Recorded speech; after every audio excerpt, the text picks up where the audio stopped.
Hello, I'm Dr. Guy Eakin. Today I'm going to talk about the treatments that are currently available for age-related macular degeneration, or AMD. There are two types of macular degeneration, the more common dry form, which affects 90% of people living with the disease, and a more serious wet form. The dry form may worsen into the wet form, or it may not for reasons that are not fully known.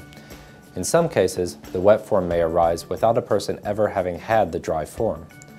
Caught early, it's possible to reduce the risk of progressing from the dry to the more severe wet stage of the disease. There's a few studies that have found that taking a specific high-dose formula of antioxidant vitamins and zinc at certain stages of the disease may delay or prevent further vision loss.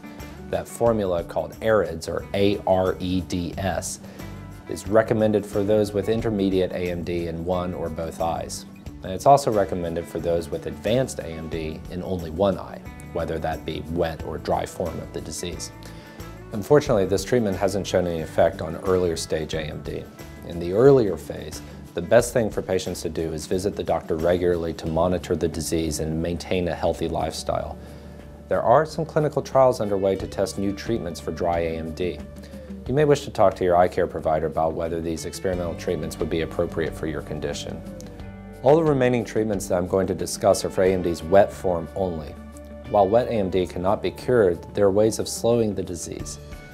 Treatments concentrate on stopping the fluid leakage. So laser surgery and injections into the arm or eye have been found to delay the growth of fragile and often leaky new blood vessels that can cause the vision loss.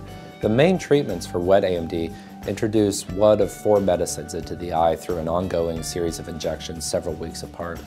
So the drugs that are used in the United States are Avastin, Eylea, Lucentis, or Macugen.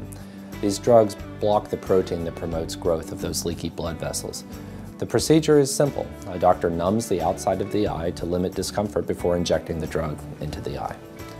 There are 2 other treatments for wet AMD that are less commonly used.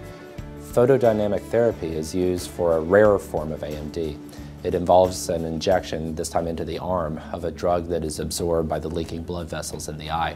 A laser is then directed into the eye for about a minute, and this activates the drug, which then destroys the weak blood vessels but spares the healthy ones and therefore slows the rate of vision loss. More rarely, laser photocoagulation surgery may also be considered. This uses laser light to burn and seal leaking vessels. No treatment will work for everyone in the same way, so patients and doctors should discuss the patient's specific situation and preferences, as well as potential side effects before deciding on a course of treatment.